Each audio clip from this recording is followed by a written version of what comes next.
نحمده ونصلي على رسوله الكريم اما بعد فاعوذ بالله من الشيطان الرجيم بسم الله الرحمن الرحيم ولا تقولوا لمن يقتل في سبيل الله اموات بل احياء ولكن لا تشعرون وَلَنَبْلُوَنَّكُمْ بِشَيْءٍ مِّنَ الْخَوْفِ وَالْجُوعِ وَنَقْصٍ مِّنَ الْأَمْوَالِ وَالْأَنفُسِ وَالثَّمَرَاتِ وَبَشِّرِ الصَّابِرِينَ الَّذِينَ إِذَا أَصَابَتْهُم مُّصِيبَةٌ قَالُوا إِنَّا لِلَّهِ وَإِنَّا إِلَيْهِ رَاجِعُونَ أُولَٰئِكَ عَلَيْهِمْ صَلَوَاتٌ مِّن رَّبِّهِمْ وَرَحْمَةٌ وَأُولَٰئِكَ هُمُ الْمُهْتَدُونَ صدق اللہ العظیم۔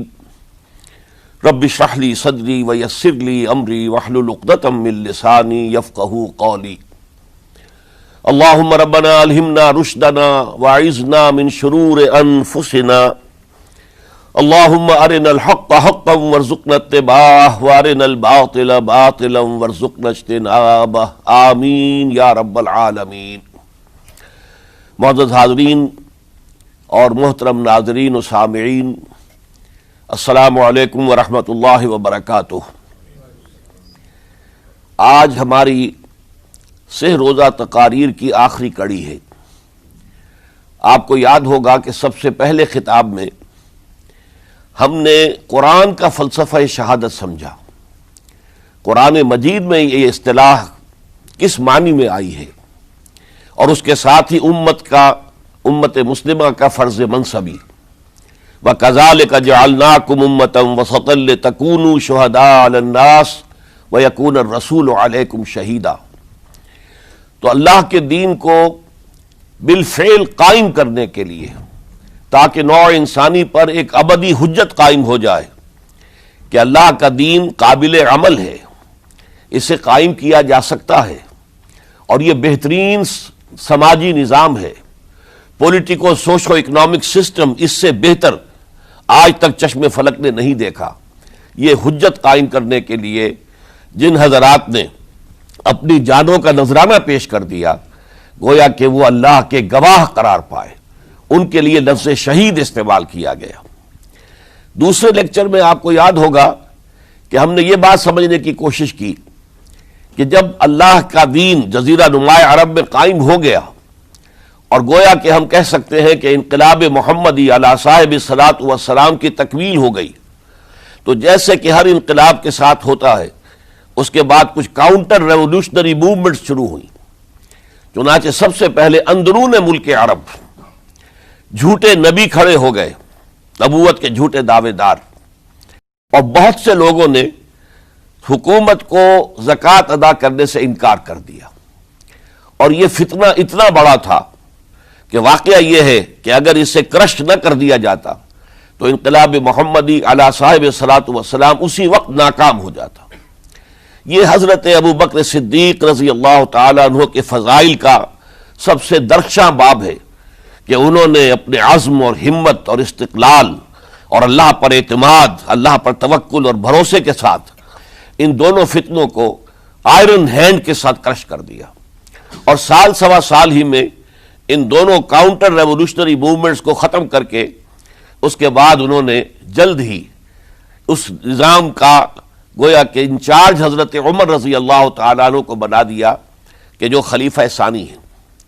پھر ہم نے دیکھا کہ حضرت عمر کے زمانے میں رضی اللہ تعالیٰ عنہ توسیع کا جو عمل ہے، توسیع انقلاب محمدی کا عمل بڑی تیز رفتاری کے ساتھ جاری ہوا، فتوحات کا سیلاب آیا، ایران پوری سلطنت تہس نہس ہو کر رہ گئی، اس کے پرچے اڑ گئے، سلطنت روما اپنے تمام شمالی افریقی مقبوضات سے محروم، مغربی ایشیا سے اسے بے دخل کر دیا گیا، صرف وہ یورپ کے اندر محدود ہو کر رہ گئی۔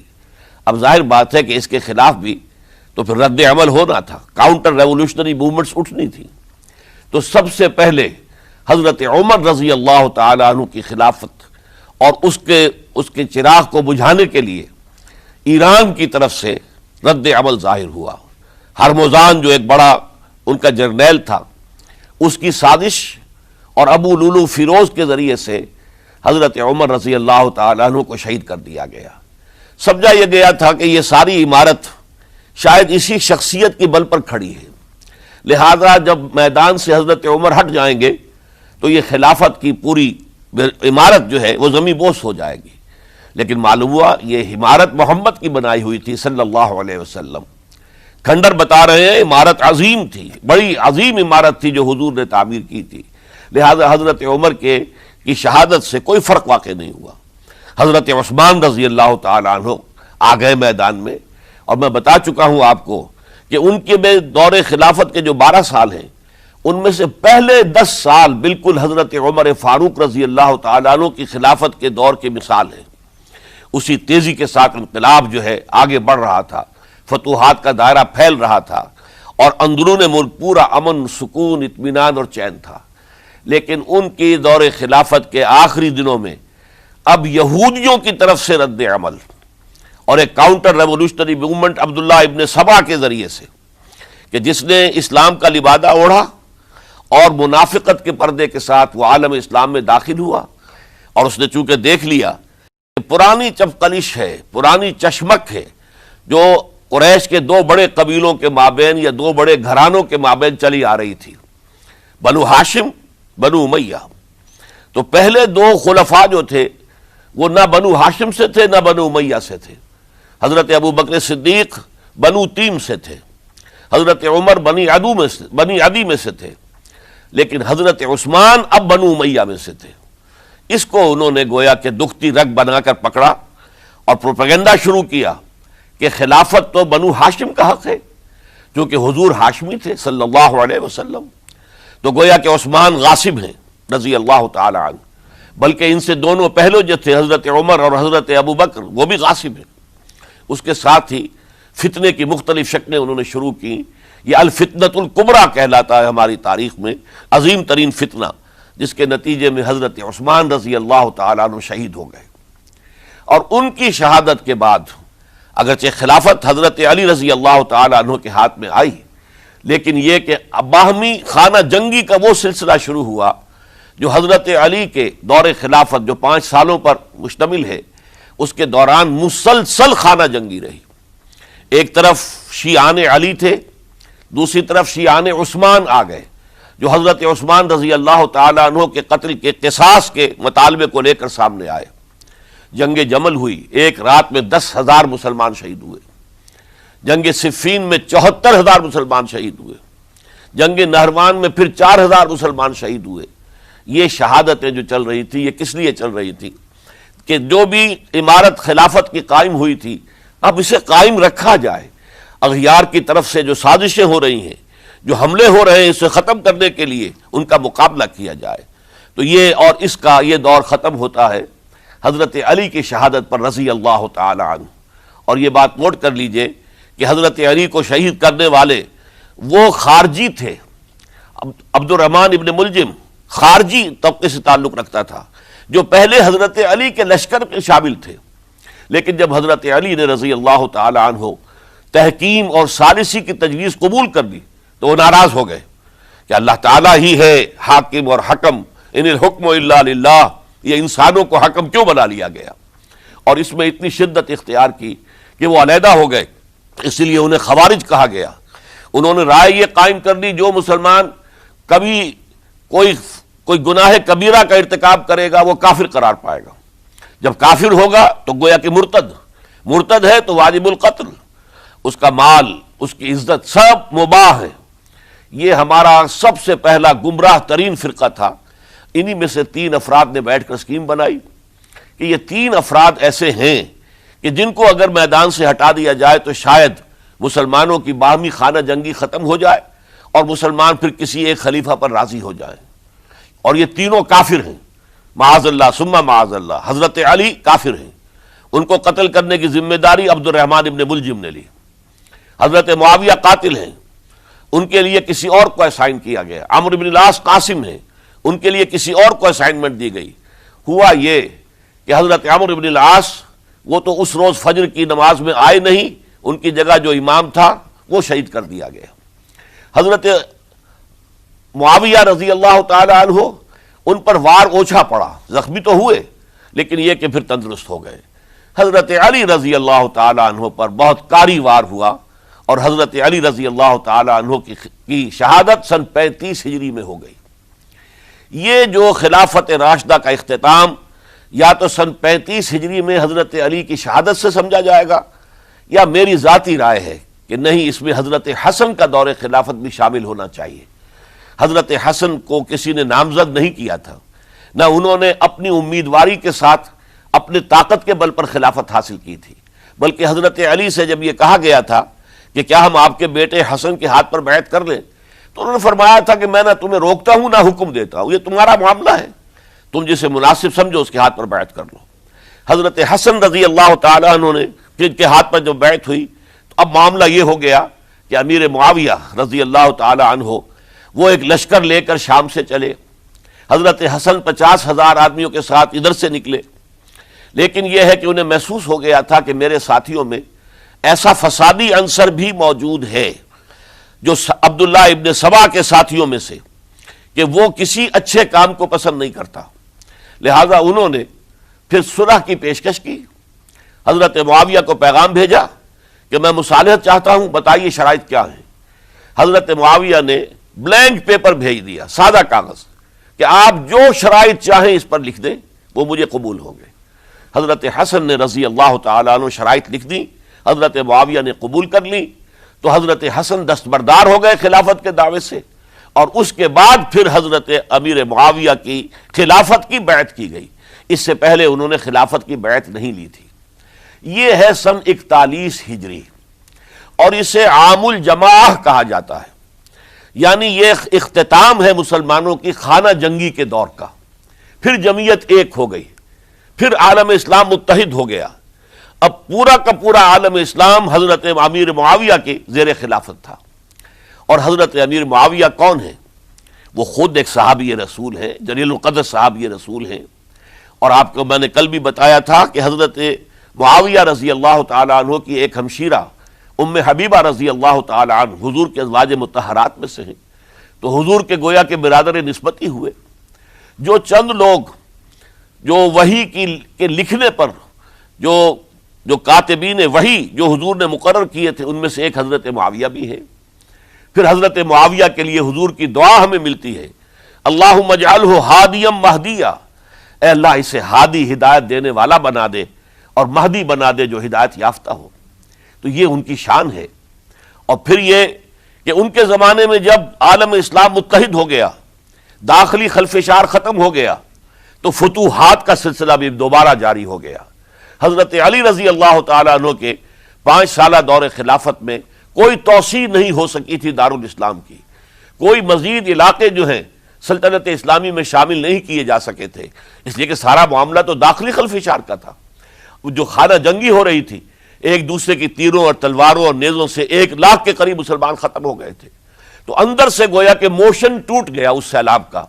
تو سیلاب پھر دوبارہ جب امت جمع ہو گئی عام الجماع کے بعد، تو حضرت معاویہ رضی اللہ تعالیٰ عنہ ان کا دور خلافت اب 20 برس ہے۔ اندازہ کیجئے، یہ پورے 20 برس کوئی اندرونی خلفشار نہیں ہوا، کوئی جھگڑا نہیں ہوا، کوئی فساد نہیں ہوا، بلکہ جو فتوحات کا دائرہ تھا شروع ہو گیا۔ مکرار اور سندھ کے علاقے فتح ہوئے، کابل اور یہ افغانستان کا علاقہ فتح ہوا، ترکستان کے علاقوں کے اندر پیش قدمی ہوئی۔ ادھر یہ کہ قیصر سلطنت روما کا اس کے مرکزی شہر قسطنطنیہ پر حملہ کیا گیا، جس کے لیے کہ حضور کی حدیث موجود تھی پیشن گوئی کے طور پر، اول جیش یغزو مدینۃ القیصر مغفورون لہم۔ حضور نے فرمایا تھا کہ جو پہلا لشکر قیصر کے شہر پر حملہ کرے گا تو وہ سب کے سب وہ مغفرت پا جائیں گے، اللہ تعالیٰ ان کی مغفرت فرما دے گا۔ اگرچہ کامیابی نہیں ہوئی، لیکن اس پیشن گوئی کی وجہ سے آپ کو معلوم ہے کہ حضرت ایوب رضی اللہ تعالی عنہ ان کو بھی اس پیشن گوئی کی وجہ سے، حالانکہ 90 برس سے اوپر عمر تھی، لیکن وہ بھی کہا انہوں نے کہ میں بھی اس میں جانا چاہتا ہوں، چنانچہ اس لشکر میں گئے، وہیں فوت ہوئے۔ بہرحال یہ سارے کارنامے اپنی جگہ پر، امن و امان اپنی جگہ پر، اس کے باوجود اہل سنت والجماعت حضرت معاویہ کے دور خلافت کو خلافت راشدہ میں شامل نہیں سمجھتے۔ اس کی وجہ کیا ہے؟ خلافت راشدہ کی شرط اولین قرآن مجید کے حکم کے مطابق امرہم شورا بینہم، مسلمانوں کے باہمی معاملات باہمی مشورے سے طے پاتے ہیں۔ حضرت ابو بکر صدیق رضی اللہ تعالیٰ عنہ سقیفہ بنی سعدہ کے اندر مشورے کے بعد ان کو منتخب کیا گیا اور ان کے ہاتھ پر بیعت ہوئی۔ حضرت عمر رضی اللہ تعالیٰ عنہ کو حضرت ابو بکر نے مسلمانوں سے مشورہ کر کے پھر نامزد کیا۔ حضرت عثمان کے لیے حضرت عمر رضی اللہ تعالیٰ عنہ نے اپنے جانشین کے لیے 6 افراد پر مشتمل کمیٹی بنا دی، جو بڑے سے بڑے جو اصحاب جو جن کے بارے میں کہا گیا ہے کہ جن کو دنیا ہی میں بشارت دے دی گئی تھی، جو عشرہ مبشرہ میں سے جو باقی تھے، ان کے اوپر مشتمل کمیٹی بنا دی کہ آپ لوگ طے کر لیں اور اپنے سے کسی ایک پر جمع ہو جائیں۔ اس اعتبار سے حضرت علی کے ہاتھ پر بھی جو بیعت ہوئی ہے تو وہ اہل مدینہ کے دباؤ پر ہوئی ہے، ان کے مطالبے پر ہوئی ہے۔ حضرت علی خود جو ہے وہ خلافت کے مدعی نہیں تھے بلکہ انکار کرتے رہے، چونکہ فتنے کا دور تھا۔ حضرت عثمان شہید ہوئے تھے، مسلمانوں کے دل زخمی تھے۔ اس حالت میں وہ سمجھتے تھے کہ اگر میں یہ خلافت جو ہے اپنے ہاتھ میں لے لوں گا تو ہو سکتا ہے کہ اس کا حق ادا نہ کر سکوں، لیکن یہ کہ جب انہوں نے دیکھا کوئی اور بھی تیار نہیں، طلحہ بھی تیار نہیں، زبیر بھی تیار نہیں، تو آخر مسلمانوں کو بغیر امارت کے چھوڑا تو نہیں جا سکتا، تو حضرت علی نے وہ قبول کر لی۔ حضرت حسن کے بارے میں بتا چکا ہوں کہ ان کے بارے میں لوگوں نے کہا تو حضرت علی نے فرمایا میں نہ حکم دیتا ہوں نہ روکتا ہوں۔ لیکن حضرت امیر معاویہ رضی اللہ تعالیٰ عنہ صحابی بھی ہیں، حضور کے قرابت دار بھی ہیں، کاتبین وحی میں سے بھی ہیں، پھر ان کا دور حکومت امن، سکون، اطمینان ہر طرح سے جو ہے 20 برس تک کوئی داخلی خلفشات نہیں ہوا، کوئی فساد نہیں ہوا، کوئی باہمی جنگ و جدل نہیں ہوا، بلکہ فتوحات کا دائرہ آگے بڑھا۔ اس کے باوجود چونکہ انہوں نے طاقت سے خلافت حاصل کی، لہذا ان کے دور خلافت کو ہم خلافت راشدہ میں تسلیم نہیں کرتے، حالانکہ وہ خود راشد ہیں۔ اس لیے کہ تمام صحابہ کرام کے بارے میں سورہ حجرات میں فرمایا وَلَٰكِنَّ اللَّهَ حَبَّبَ إِلَيْكُمُ الْإِيمَانَ وَزَيَّنَهُ فِي قُلُوبِكُمْ وَكَرَّهَ إِلَيْكُمُ الْكُفْرَ وَالْفُسُوقَ وَالْعِصْيَانَ أُولَٰئِكَ هُمُ الرَّاشِدُونَ۔ تمام صحابہ کرام کی شان یہ ہے کہ اللہ تعالیٰ نے ان کے دلوں میں ایمان کو کھبو دیا ہے، ایمان ان کے دلوں میں رچ گیا ہے، بس گیا ہے، جم گیا ہے، اور کفر سے، فسق سے انہیں تبھی نفرت ہو گئی ہے، اور یہ سب کے سب راشدون ہیں۔ تو تمام صحابہ راشدون ہیں۔ اس اعتبار سے خود حضرت امیر معاویہ بھی راشدون میں شامل ہیں، لیکن خلفائے راشدین میں شامل نہیں ہیں۔ خلفائے راشدین عام طور پر تو ہم کہتے ہیں حضرت ابو بکر، حضرت عمر، حضرت عثمان، حضرت علی۔ میں نے اپنی ذاتی رائے، حقیر سی رائے عرض کی ہے، اس میں حضرت حسن کا دور بھی شامل ہونا چاہیے 6 مہینے کا، تب وہ 30 برس پورے ہوتے ہیں۔ جو حدیث میں آیا ہے کہ خلافت جو ہے وہ 30 برس رہے گی، اس کے بعد ملوکیت شروع ہو جائے گی۔ تو ملوکیت کا پہلا قدم یہ تھا کہ حضرت معاویہ نے طاقت سے بزور خلافت حاصل کی، اس لیے ان کو خلیفہ راشد ہم نہیں کہتے۔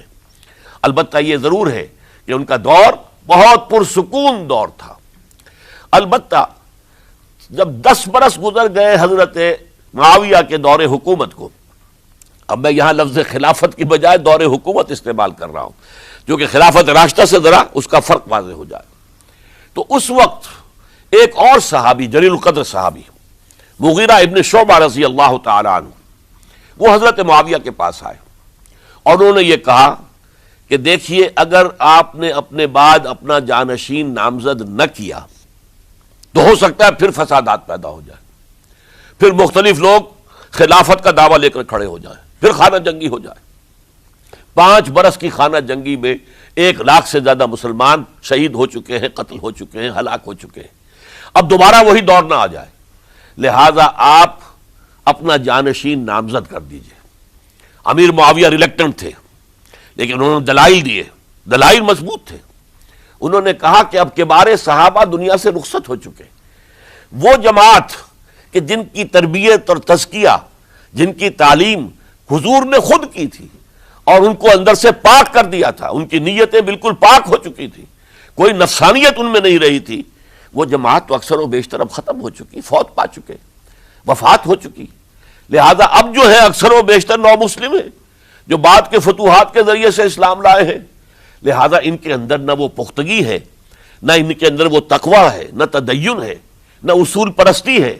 اسلام کی پوری تعلیمات جو ہیں وہ ان کے وجود کے اندر، ان کے شعور کے اندر گہری اتری ہوئی نہیں ہے۔ لہذا اب صورتحال وہ نہیں رہ سکے گی جو حضرت ابو بکر یا حضرت عمر یا حضرت عثمان یا حضرت علی کے زمانے میں تھی۔ لہذا آپ نامزد کیجئے۔ یہ بھی بتا دوں کہ مغیرہ ابن شعبہ کون تھے رضی اللہ تعالیٰ عنہ۔ نمبر ایک یہ کہ یہ اصحاب شجرہ میں شامل ہیں، جن 1400 یا 1800 افراد نے حضور سے بیعت کی تھی صلح حدیبیہ سے متصل قبل، اس درخت کے نیچے بیٹھ کر، جس کے بارے میں سورہ فتح میں فرمایا گیا کہ لقد رضی اللہ عن المؤمنین اذ یبایعونک تحت الشجرہ، اللہ ان تمام اہل ایمان سے راضی ہو گیا جو ہے نبی صلی اللہ علیہ وسلم آپ کے دست مبارک پر بیعت کر رہے تھے اس درخت کے نیچے، ان میں سے موجود، ان میں یہ مغیرہ ابن شعبہ ہے۔ پھر مغیرہ ابن شعبہ وہ ہے کہ حضرت علی اور امیر معاویہ ان کے درمیان جو خانہ جنگی ہوئی اس میں ہمیشہ حضرت علی کے ساتھ رہے، حضرت علی کے ہی وہ سپورٹر تھے، ان کے ساتھ تھے۔ اس پہلو سے اچھی طرح سمجھ لیجئے کہ یہ نہیں ہے کہ وہ در حقیقت کوئی پہلے سے وہ امیر معاویہ کے ساتھی تھے، نہیں، لیکن اب جو صورتحال وہ دیکھ رہے تھے، جہاں دیدہ انسان تھے، بہت بڑے سیاستدان تھے، جانتے تھے حالات کو، حالات کے نبض پر ان کا ہاتھ تھا، لہذا انہوں نے یہ مشورہ دیا اور پھر امیر معاویہ نے اس مشورے کو قبول کر لیا اور یزید کی ولی عہدی کا اعلان کر دیا۔ یہ بالکل مڈل ہے حضرت امیر معاویہ کے دور خلافت کا درمیان، یہ 10 سال جب ہو گئے تھے حضرت امیر معاویہ کی خلافت کو یا حکومت کو، تب یہ معاملہ پیش آیا اور یزید کے ہاتھ پر یہ بیعت ولی عہدی تمام جو بھی مختلف گورنرز تھے ان کے ذریعے سے کہہ دیا گیا اپنے اپنے علاقے کے لوگوں سے بیعت لے لو۔ یہ بیعت عام طور پر لوگوں نے کر لی، البتہ 5 شخصیتیں جو بہت نمایاں تھیں انہوں نے اس بیعت سے انکار کیا۔ ان میں کون تھے ذرا نوٹ کیجئے۔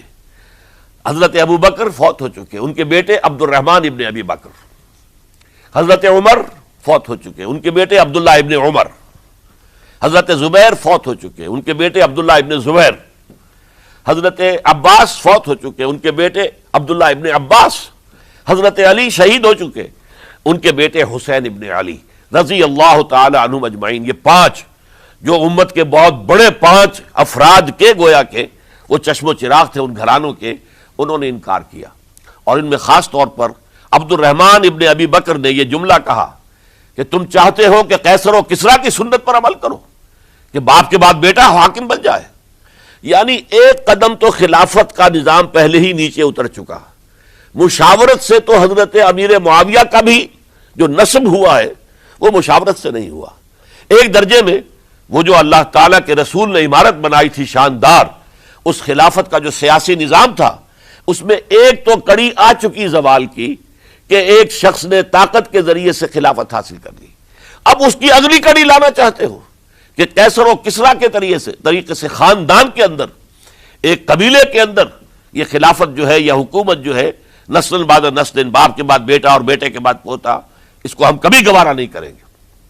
حضرت امیر معاویہ بہت دانشمند انسان تھے، انہوں نے ان 5 حضرات پر کوئی تشدد نہیں کیا، کوئی جبر نہیں کیا، بلکہ رہنے دیا، ٹھیک ہے یہ بیعت نہیں کر رہے، ابھی تو بیعت ولی عہدی ہے، کوئی حرج نہیں۔ لہذا کوئی جھگڑا، کوئی اس وجہ سے کوئی فساد، اس بنا پر کوئی جنگ نہیں ہوئی۔ 10 سال گزر گئے، یعنی 10 سال تک یزید ولی عہد رہا ہے، 10 سال تک، اور اس سوائے ان 5 بڑی شخصیتوں کے جو پوری امت تھی، عوام الناس تھے، ان سب نے اسے قبول کیا۔ یہ صورتحال اب جب پیدا ہوئی جب حضرت امیر معاویہ کا انتقال ہو گیا، یہ سن 60 ہجری ہے، اب سوال پیدا ہوا کہ وہ ولی عہدی کی بیعت اب بیعت خلافت میں منتقل ہو جائے گی۔ لہذا پھر یہ ہوا کہ سب لوگوں سے، سب گورنروں کو لکھ دیا گیا تمام صوبوں کے اندر کہ اپنے اپنے لوگوں سے بیعت لے لو۔ ظاہر بات ہے کہ وہاں کوئی ریفرنڈم نہیں ہوتا تھا، کوئی ووٹ نہیں ہوتے تھے کہ اس کی پرچیاں ڈالی جا رہی ہوں، ایک ایک شخص سے رائے لینا نہیں ہوتی تھی، بلکہ اس وقت کی جمہوریت یہ تھی اور شورائیت یہ تھی کہ ڈفرنٹ کلینز ہیں، ڈفرنٹ فیملیز ہیں، ڈفرنٹ ٹرائبز ہیں، ان کے سردار، ان کے بڑے لوگ، ان کے اہم لوگ بیعت کر لیں تو گویا کہ سب کی بیعت ہو گئی۔ وہ ایک قبائلی نظام تھا اور اس میں یہ نہیں تھا نظام کے ووٹ بنے ہوئے ہوں اور اس کی پرچیاں ڈالی جا رہی ہوں، تو تمام عالم اسلام نے گویا کہ بیعت قبول کر لی اب یزید کی بحیثیت خلیفہ۔ اب وہ جو 5 آدمی تھے ان میں سے ایک فوت ہو چکے تھے، حضرت عبد الرحمن ابن ابی بکر رضی اللہ تعالی عنہما، دونوں فوت ہو گئے، لیکن باقی 4 رہ گئے۔ ان 4 کو نوٹ کیجئے، اور یہ بڑا سینسٹیو ایشو ہے جس پر میں اب گفتگو کر رہا ہوں۔ ان 4 میں کون ہیں؟ عبداللہ ابن عباس، عمر میں سب سے بڑے وہ ہیں، اور ان کی شان یہ ہے کہ انہیں حبر الامہ کہا گیا ہے، امت کے سب سے بڑے عالم، اور قرآن مجید کے وہ سب سے پہلے مفسر ہیں۔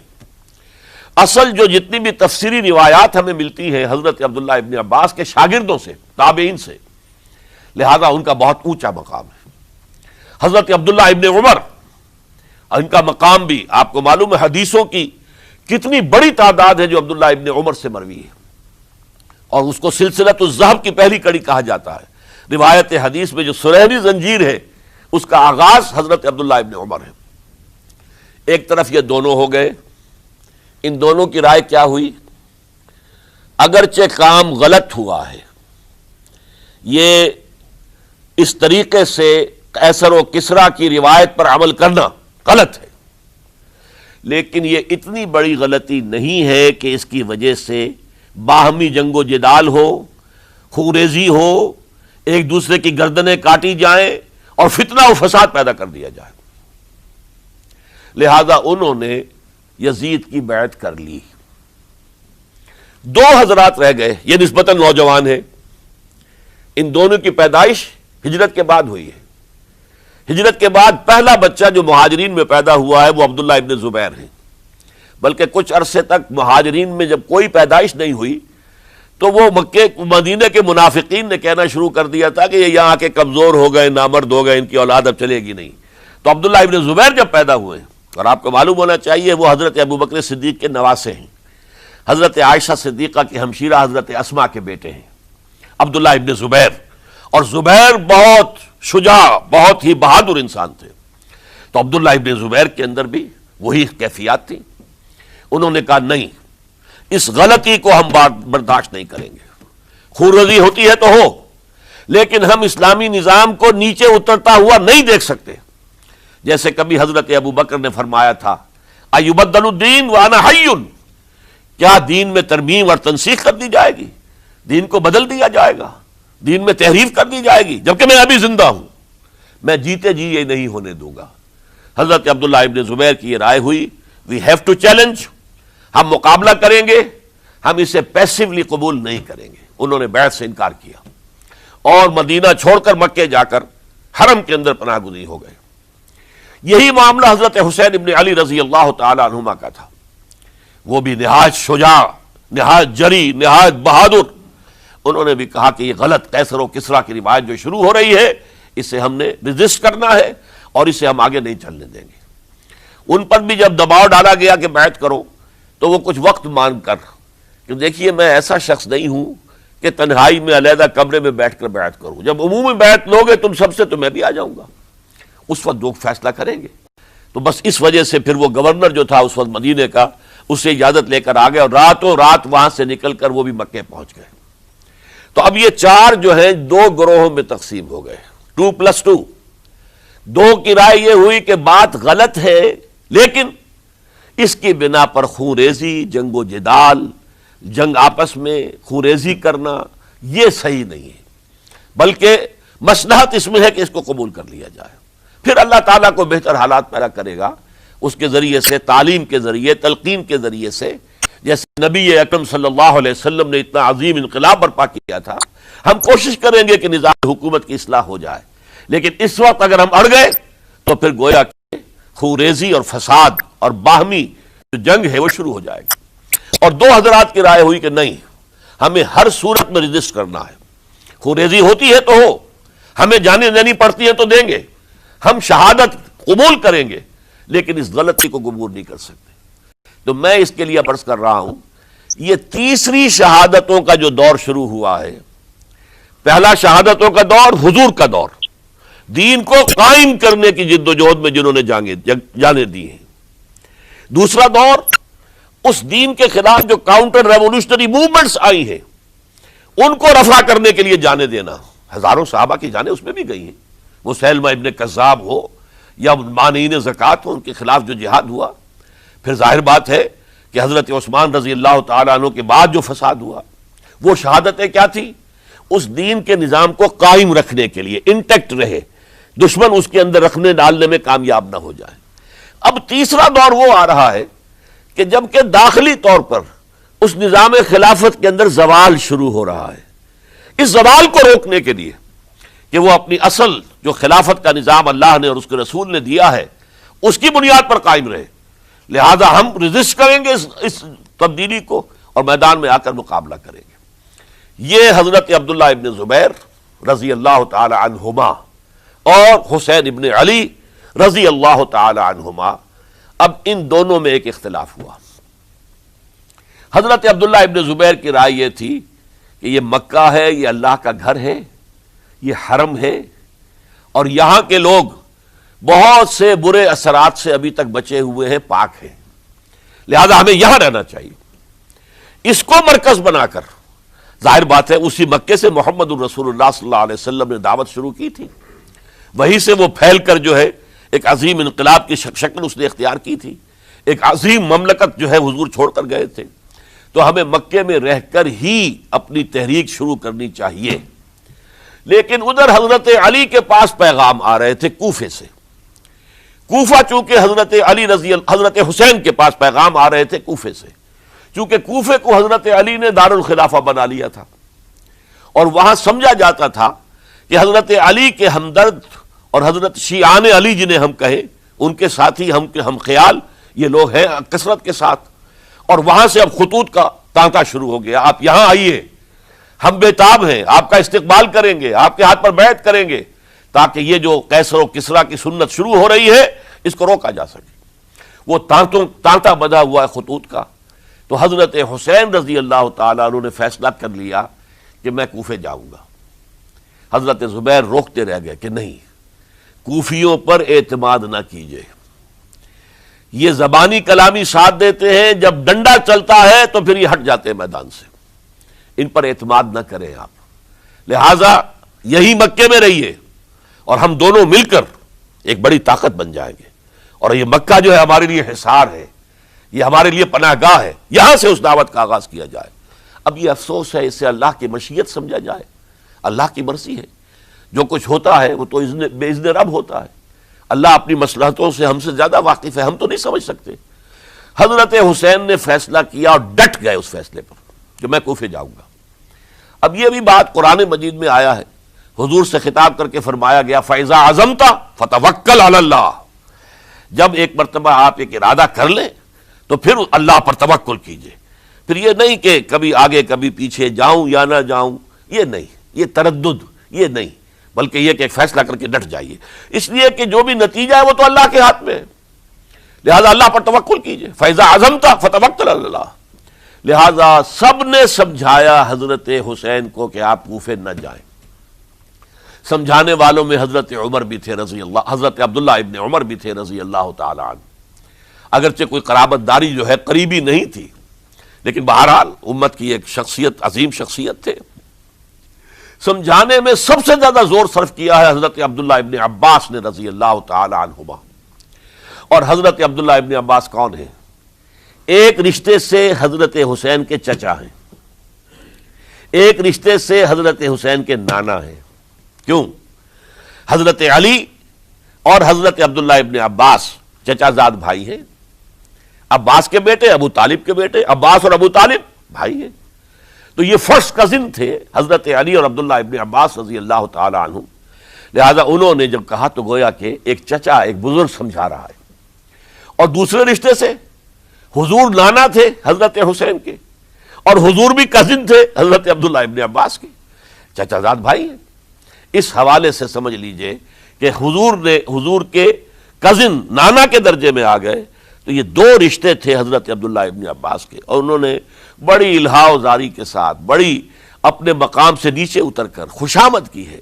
حسین خدا کے لیے باز آ جاؤ، حسین خدا کے لیے باز آ جاؤ، حسین اگر جانا ہی ہے تو اپنے بال بچوں کو لے کر نہ جاؤ.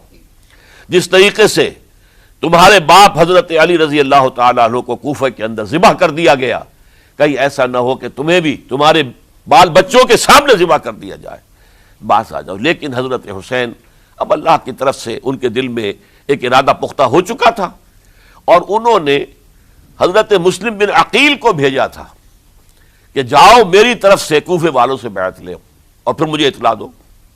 وہ گئے، وہاں 12,000 افراد نے بیعت کر لی۔ اب ان کا خط آ گیا کہ یہاں تو فضا بالکل ہموار ہے، اتنے لوگوں نے بیعت کی ہے، باقی بھی جیسے ہی آپ سامنے آ جائیں گے سب بیعت کر لیں گے، لہذا یہاں پر وہ ریزسٹنس کے لیے گویا کہ ہمارے پاس طاقت اس کوفے کے اندر بہت مضبوط طاقت ہوگی کہ ہم یزید کی حکومت کے خلاف ریزسٹ کر سکیں۔ اس کے بعد ہوا کیا؟ یزید نے عبید اللہ ابن زیاد کو گورنر بنا کر بھیج دیا۔ یہ شخص تھا بہت ڈنڈا چلانے والا، اس نے سختیاں شروع کی تو بہت سے لوگ اس بیعت سے تائب ہو گئے، لیکن مسلم بن عقیل وہ میدان میں آئے اور ان کے ساتھ ہزاروں آدمی آ گئے جنہوں نے بیعت کی تھی، ابھی تک بیعت پر قائم تھے، اور انہوں نے گورنر کے گھر کا گھیراؤ کر لیا۔ گورنر کے ساتھ 30-40 آدمی تھے کل، وہ چھتوں پر چڑھ گئے، وہاں سے پتھراؤ کیا، اور وہاں سے جو 30-40 آدمی کوفے کے تھے ان سے کہا تم اپنے اپنے لوگوں کو کہو کہ چلے جائیں واپس یہاں سے۔ انہوں نے اوپر سے کہنا شروع کیا، ڈرایا، بہت خوفناک نتیجہ نکلے گا، اب عبید اللہ ابن زیاد تم سب کو ہلاک کر دے گا۔ ایک ایک کر کے بھیڑ چھٹتی چلی گئی اور صرف چند افراد رہ گئے، اور اس کے نتیجے میں حضرت مسلم بن عقیل شہید کر دیے گئے، بلکہ ایک شخص حامی نے انہیں پناہ دی تھی کوفے میں، ان کو بھی قتل کر دیا گیا، شہید کر دیا گیا۔ اس پر یہ ہے کہ انہوں نے ایک شخص کے ذریعے سے پیغام دیا قتل کیے جانے سے پہلے کہ دیکھو میرا تو وقت آ گیا ہے، میں تو اب قتل ہو جاؤں گا، شہید کر دیا جاؤں گا، تو میرا پیغام حسین تک پہنچا دو رضی اللہ تعالی عنہ کہ یہاں یہ بغاوت ہو گئی۔ لوگوں نے، کوفیوں نے، الکوفی لا یوفی، کوفی جو ہے وہ پورا نہیں کرتا اپنے عہد کو اور وفا کو، اس کا ایک ثبوت ہمیں مل گیا ہے، یہ سب کے سب منحرف ہو گئے بیعت سے، آپ جہاں تک آ گئے وہاں سے واپس چلے جائیے۔ جب حضرت حسین کے پاس یہ پیغام پہنچا اور انہوں نے ارادہ کیا کہ ٹھیک ہے یہ تو حالات بدل گئے، لہذا واپس چلنا چاہیے، شاید عبداللہ ابن زبیر کی رائے ہی صحیح ہے، ہمیں مکے ہی میں بیٹھ کر کام کرنا چاہیے۔ لیکن اب جو ہے عرب کا ایک خاص مزاج ہے، حضرت مسلم بن عقیل کے بیٹے آڑے آ گئے، اب ہم اپنے باپ کے خون کا قصاص لیے بغیر نہیں جائیں گے۔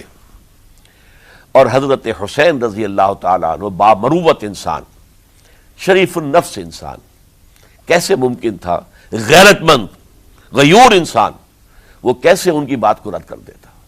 لہذا اچھا چلو چلتے ہیں کوفے کی طرف۔ آگے بڑھتے چلے گئے، کربلا میں پہنچ گئے، جو کچھ وہاں ہوا ہے پھر آپ کو معلوم ہے۔ اس میں یہ بات ہے، پہلے 1000 کا لشکر بھیجا تھا عبید اللہ ابن زیاد نے، اس پر حضرت حسین رضی اللہ تعالیٰ عنہ نے جو باتیں کہیں وہ کچھ اثر انداز ہو گئی۔ ان کا افسر جو تھا حر بن یزید تمیمی، وہ بعد میں حضرت حسین کا حامی ہو گیا، اور حضرت حسین کے ساتھ ہی اس کو بھی شہادت نصیب ہوئی۔ پھر دوسرے کو بھیجا عمرو بن سعد۔ عمرو بن سعد بھی ایک بڑی عظیم شخصیت کا بیٹا تھا، حضرت سعد ابن ابی وقاص جو فاتح ایران تھے، اور جن کو غزوہ احد کے موقع پر حضور نے فرمایا تھا کہ اے سعد تیر چلاؤ، میرے ماں باپ تم پر قربان ہوں۔ جبکہ احد میں گھیراؤ کر لیا تھا حضور کا، اور کفار قتل کرنے کے لیے ہجوم کر رہے تھے، اور کچھ حضرات تیر چلا چلا کے انہیں پھینک رہے تھے، دور جو ہے ہٹا رہے تھے، ان میں سے حضرت سعد ابن ابی وقاص بھی تھے۔ پھر وہ فاتح ایران تھے، اسی لیے گورنر بن گئے تھے ایران کے۔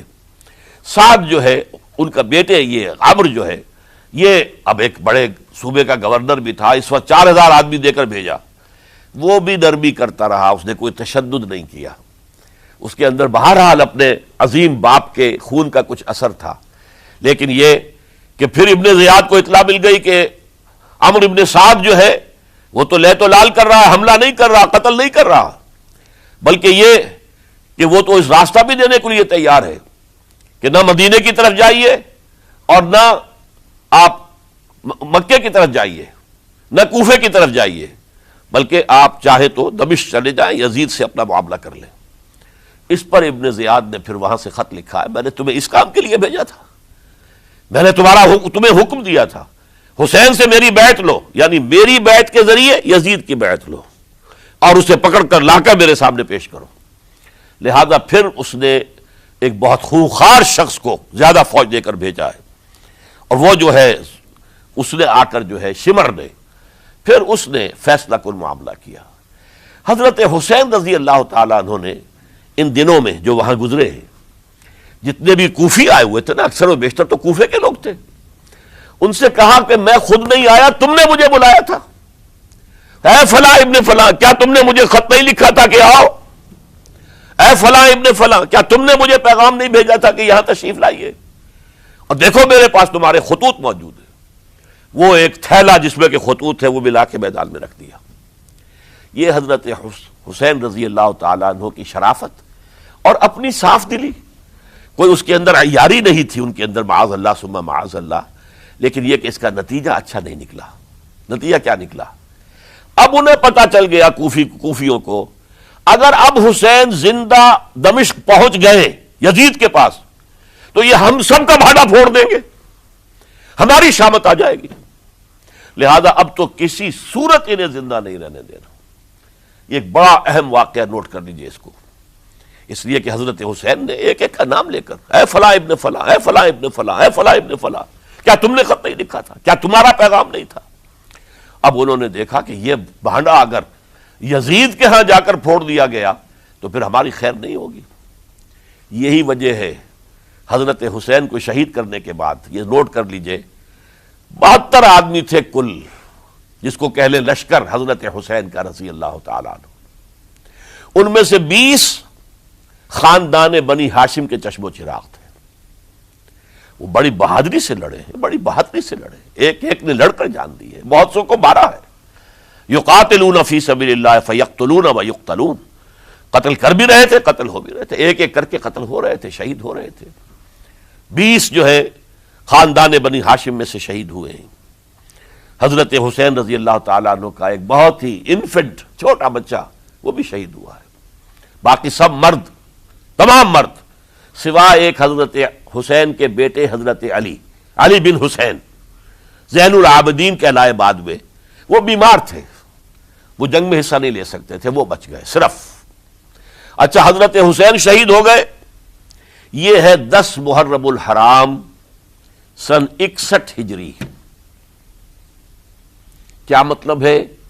حضور کے انتقال کے ٹھیک 50 برس بعد، سن 11 ہجری میں حضور کا انتقال، اور سن 61 ہجری میں حضور کے نواسے، اور جن کے بارے میں حضور نے فرمایا سیدہ شباب اہل الجنہ، حضرت حسین شہید کر دیے گئے۔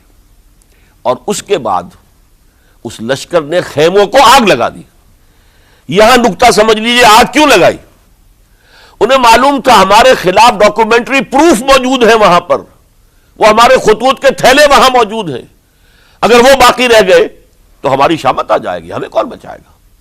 ورنہ ظاہر بات ہے کہ اگر تو وہ دشمنی کے انداز میں بات ہوتی تو خواتین کی بھی بے حرمتی کی گئی ہوتی، لیکن نہیں، کسی نے، ظاہر بات ہے کہ خانوادہ نبوت کہ کسی خاتون کی بے حرمتی نہیں کی، قطعاً نہیں کی، قطعاً نہیں کی، قطعاً نہیں کی، لیکن خیمے جلانا ان کی ضرورت تھی تاکہ وہ ریکارڈ جو ہے ان کا وہ تلف ہو جائے، سارے خطوط جو ہیں وہ جل جائیں تاکہ ان کے خلاف ثبوت باقی نہ رہے۔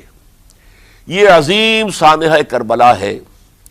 اب چونکہ یہ ہماری تاریخ کے ان واقعات میں سے ہے جس پر بہت کچھ اختلافات ہیں، مختلف گروہوں کی تعبیرات بہت مختلف ہیں۔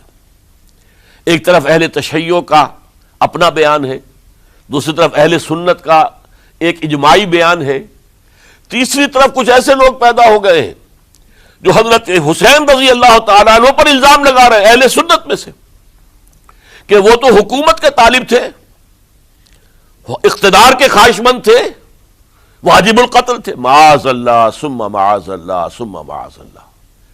حضرت حسین اگرچہ صغار صحابہ میں سے تھے، یعنی حضور کی حیات طیبہ میں ابھی چھوٹے بچے تھے، لیکن ان کا شمار صحابہ میں ہے، اور پھر یہ وہ شخص ہے جو حضور کی گود میں کھیلا ہے، یہ وہ ہے جو حضور کے شانوں کے اوپر جس نے سواری کی ہے۔ علامہ اقبال نے جیسے حضرت اسماعیل کے لیے کہا ہے کہ وہ فیضان نظر تھا یا کہ مکتب کی کرامت تھی، سکھائے کس نے اسماعیل کو آداب فرزندی۔ ظاہر بات ہے حضرت اسماعیل کسی اسکول اور مدرسے دارالعلوم میں پڑھے نہیں تھے کہ وہاں پتہ چلتا کہ والد کا حق کیا ہے۔ یہ فیضان نصر تھا، ابراہیم کی نگاہ کا یہ فیضان تھا کہ بیٹے کے اندر وہ جذبہ پیدا ہوا کہ یا ابت افعل ما تؤمر، ابا جان جو خواب آپ دیکھ رہے ہیں اور جو حکم آپ کو اس خواب کے ذریعے مل رہا آپ کر گزریے، ستجدنی انشاءاللہ من الصابرین۔ تو اسماعیل کا معاملہ اگر یہ تھا فیضان نظر سے، تو حضرت اسماعیل تو حضرت ابراہیم کے پاس زیادہ رہے بھی نہیں، وہ تو مکے میں رہے۔ حضرت عثمان جو حضرت ابراہیم تو شام میں رہتے تھے، کبھی کبھی آ جاتے تھے، بس اس سے زیادہ معاملہ نہیں تھا۔ وہ فیضان نظر حضرت اسماعیل کو تھا، تو حضور صلی اللہ علیہ وسلم کا فیضان نظر کتنا ہوگا اس کا آپ اندازہ کیجئے۔ یہ کوئی جنگ اقتدار نہیں تھی، معاذ اللہ ثم معاذ اللہ ثم معاذ اللہ، بلکہ انہوں نے اپنا ایک فرض منصبی سمجھا ہے کہ میرے نانا کا لایا ہوا نظام اور اس کے اصول اب ٹوٹ رہے ہیں۔ جیسے حضرت ابوبکر کا قول میں نے آج بھی آپ کو سنایا، ایبدل الدین وانا حی، کیا دین میں ترمیم اور تنسیخ کی جائے گی، دین کی باتوں کو بدل دیا جائے گا جبکہ میں ابھی زندہ ہوں۔ اسی طریقے سے گویا کہ زبان حال سے حضرت حسین اور عبداللہ ابن زبیر رضی اللہ تعالی عنہم ان دونوں نے یہ فیصلہ کیا کہ ہم روکیں گے اس کو۔ آپ اختلاف کر سکتے ہیں کہ حضرت حسین کی رائے صحیح تھی یا حضرت عبداللہ ابن عباس کی رائے صحیح تھی، یہ کہہ سکتے ہیں آپ، لیکن کسی کی نیت پر حملہ نہیں کر سکتے۔ اسی طریقے سے بعض لوگ جو ہے حضرت عبداللہ ابن عباس، عبداللہ ابن عمر، ان کی نیتوں پر حملہ کرتے ہیں۔ ان کو تو یزید نے دولت سے خرید لیا تھا، معاذ اللہ ثم معاذ اللہ ثم معاذ اللہ۔ یہ دونوں جلیل القدر صحابہ ہیں، یہ تو صغار صحابہ میں سے نہیں ہیں، یہ جوان تھے پورے حضور کے زمانے میں، جنگوں میں حصہ لیا ہے۔ حضرت عبداللہ ابن عمر نے، عبداللہ ابن عباس نے رضی اللہ تعالی عنہما، انہیں کوئی رقم نہیں خرید سکتی تھی، کوئی دولت نہیں خرید سکتی تھی۔ جو رائے انہوں نے قائم کی دیانتاً قائم کی۔ اور ہمارے ہاں اصول یہ ہے کہ جب کوئی نئی صورتحال پیدا ہو جائے اور اجتہاد کی ضرورت پیش آ جائے اور پوری کوشش کر کے مجتہد اجتہاد کر رہا ہے، تو اگر اسے غلطی بھی ہو جائے، مجتہد مختی خطا کار، اس کو بھی اکیرا ثواب ملتا ہے، اور مجتہد مصیب وہ مجتہد کے جس کی رائے صحیح، جس کا فیصلہ صحیح، اسے دوہرا ثواب ملتا ہے۔ تو ان کے مابین ایک اختلاف رائے کا ہوا، اجتہاد کا ہوا۔ آیا یہ غلطی اتنی بڑی ہے کہ امت میں تفرقہ پیدا کیا جائے، امن و امان کو برباد کیا جائے، خوریزی کا بازار گرم کیا جائے، یا نہیں؟ دو کی رائے یہ ہوئی، ان کی مخلصانہ رائے تھی، ان کی دیانت دارانہ رائے تھی، ہم ان کی نیت پر حملہ نہیں کر سکتے، آپ اختلاف کرنا چاہیں تو کیجئے۔ اسی طرح حضرت عبداللہ ابن زبیر اور حضرت حسین ابن علی رضی اللہ تعالی عنہ، ظاہر بات ہے کہ ان کا بھی ایک اجتہادی رائے تھی کہ نہیں، یہ دین کے نظام کے اندر بہت بڑا رکھنا پڑ رہا ہے، یہ تو اب قیصر و کسریٰ کی سنت شروع ہو رہی ہے، یہ اسلام کے دین کے اوپر طریقہ نہیں، عمل نہیں ہو رہا ہے، تو ہم اسے اپنی جانوں کا نذرانہ دے کر بھی اسے روکیں گے، روکنے کی کوشش کریں گے، رکے نہ رکے ہم اپنی جانیں دے دیں گے۔ یہ بھی دیانت دارانہ رائے تھی، مخلصانہ رائے تھی، ان کی نیت پر کوئی حملہ کم سے کم اہل سنت والجماعت میں سے کسی شخص کو حق نہیں ہے۔ اس لیے کہ اہل سنت والجماعت کا کہنا یہ ہے، الصحابۃ کلہم عدول، صحابہ جتنے بھی ہیں وہ سب کے سب عدول ہیں، ان میں بدنیتی نہیں آ سکتی، خطا ہو سکتی ہے۔ اہل سنت کے نزدیک معصومیت خاصہ نبوت ہے، نبوت ختم ہو گئی محمد الرسول اللہ صلی اللہ علیہ وسلم پر، آپ کے بعد معصوم کوئی نہیں، ابو بکر بھی معصوم نہیں، عمر بھی معصوم نہیں، عثمان بھی معصوم نہیں، علی بھی معصوم نہیں رضی اللہ تعالیٰ عنہ اجمعین۔ تو معصوم کون ہوگا؟ عبداللہ ابن عباس بھی معصوم نہیں، عبداللہ ابن زبیر بھی جو ہے معصوم نہیں، حسین ابن علی بھی معصوم نہیں، اسی طریقے سے عبداللہ ابن عمر، عبداللہ ابن زبیر، کوئی معصوم نہیں۔ انہوں نے اپنی رائے قائم کی ہے، اس پر عمل کیا ہے دیانت دارانہ سنسیریٹی کے ساتھ، اور ان کے لیے اللہ تعالیٰ کے ہاں ہر طرح کا اجر و ثواب ہے، سب کے لیے۔ حضرت عبداللہ ابن زبیر کی رائے اس اعتبار سے بہتر ثابت ہوئی انہوں نے مکے میں پھر حکومت قائم کی، 9 برس تک ان کی حکومت قائم رہی۔ بنو امیہ ختم نہیں کر سکے اسے، سن 73 میں جا کر ان کی شہادت ہوئی ہے۔ اور ایک مرحلہ تو وہ بھی آیا تھا کہ شام اور مصر کی دونوں صوبے جو ہیں وہ بھی ان کے تحت آ گئے تھے۔ تو واقعہ یہ ہے کہ اگرچہ حضور نے ہمیں منع کیا ہے کہ کبھی یہ نہ کہا کرو کہ ایسا ہوتا تو ایسا ہو جاتا، نہیں، جو ہوا اللہ کی مرضی سے ہوا، اللہ کے اذن سے ہوا۔ حدیث کے الفاظ ہیں ان کلمۃ اللہ تفتح عمل الشیطان، یہ جو لو کاش یہ ہو جاتا، کاش یوں ہو جاتا تو بڑے اچھے نتیجے نکلتے، یہاں سے شیطان کا عمل شروع ہو جاتا ہے۔ ورنہ واقعہ یہ ہے کہ دل سے یہ بات نکلتی ہے، اگر حضرت حسین اور عبداللہ ابن زبیر یکجا ہو جاتے اور مکے کو اپنا مرکز بنا کر جو عظیم مقصد انہوں نے اپنے سامنے رکھا تھا کہ یہ جو روایت غلط آ رہی ہے اسلام کے دینی سیاسی نظام کے اندر، اس کو ہم روکیں گے، تو اللہ تعالیٰ انہیں کامیابی عطا فرما دیتا۔ لیکن یہ پھر ہم کہیں گے ما شاء اللہ کان وما لم یشاء لم یکن، جو اللہ نے چاہا وہ ہوا اور جو اللہ نے نہیں چاہا وہ نہیں ہوا۔ حضرت حسین کو وہ عظیم شہادت اللہ نے دینی تھی، وہ اونچا مقام عطا کرنا تھا، اور پھر ان کی عظیمت، ان کا صبر، ان کا ثبات، ان کا استقلال، معلوم ہوا کہ اللہ تعالیٰ نے انسانوں کے اندر کتنی کچھ طاقت رکھی ہوئی ہے اور کتنی کچھ صلاحیتیں اللہ نے ودیعت کی ہیں۔ وہ جس طرح ڈٹے رہے، کھڑے رہے، واقعہ یہ ہے کہ وہ بھی نوع انسانی کے لیے ہمیشہ کے لیے ایک سبق ہے، اور وہ سبق یہ ہے کہ آپ حق، جو بھی آپ حق سمجھیں اس حق کے اوپر ڈٹ کر کھڑے ہو جائیں، اور اس میں پرواہ نہ کیجئے کہ آپ کی نفری کم ہے یا آپ کے ساتھ تعداد زیادہ، کوئی خیال نہ کیجئے، اس کے فکر نہ کیجئے کہ حالات ادھر ہیں یا ادھر ہیں، حالات سازگار آپ کے دشمن کے ساتھ ہیں یا آپ کے ساتھ ہیں، کوئی فکر نہ کیجئے۔ حق حق ہے، اس کا ساتھ دینا لازم ہے، اس کے لیے جان دے دینا یہ سب سے بڑی کامیابی ہے۔ وَلَا تَقُولُوا لِمَن يُقْتَلُ فِي سَبِيلِ اللَّهِ أَمْوَاتٌ، ہرگز نہ کہنا ان کو جو اللہ کی راہ میں قتل ہو جائیں کہ وہ مردہ ہیں، بل احیاء، وہ تو زندہ ہے، ولیکن لا تشعرون، تمہیں شعور نہیں ہے۔ وَلَنَبْلُوَنَّكُمْ، اب یہ تمام مسلمانوں سے خطاب ہو رہا ہے، ہم تمہیں لازماً آزمائیں گے، بِشَيْءٍ مِّنَ الْخَوْفِ، خوف سے، وَالْجُوعِ، اور بھوک اور فقر و فاقے سے۔ حضرت حسین اور ان کے ساتھیوں کو پیاس کے ذریعے سے آزمایا گیا ہے، حالانکہ دریا دور نہیں ہے لیکن پانی بند کر دیا گیا، کیسی کیسی شدت اور کیسے کیسے سخت حالات کا سامنا کیا، لیکن جھکے نہیں، گردن نہیں جھکی، ڈٹے رہے اپنے موقف کے اوپر۔ وَلَنَبْلُوَنَّكُمْ بِشَيْءٍ مِّنَ الْخَوْفِ وَالْجُوعِ وَنَقْصٍ مِّنَ الْأَمْوَالِ وَالْأَنفُسِ وَالثَّمَرَاتِ، اور ہم تمہیں جانی اور مالی نقصانات کے ذریعے سے آزمائیں گے۔ وَبَشِّرِ الصَّابِرِينَ، اور اے نبی بشارت دے دیجئے صبر کرنے والوں کو۔ الَّذِينَ إِذَا أَصَابَتْهُمْ مُصِيبَةٌ، وہ کہ جن کو اگر کوئی مصیبت آئے، ان پر نازل ہو جائے، قالوا، تو وہ کہیں گے انا للہ و انا الیہ راجعون، ہم اللہ ہی کے ہیں، اللہ ہی کی طرف ہمیں لوٹ جانا ہے۔ اولئک علیہم صلوات من ربہم ورحمہ، یہ ہیں وہ جن پر ان کے رب کی طرف سے صلوات ہیں، درود ہے اور رحمت ہے۔ واولئک هم المہتدون، اور یہی ہدایت یافتہ ہیں۔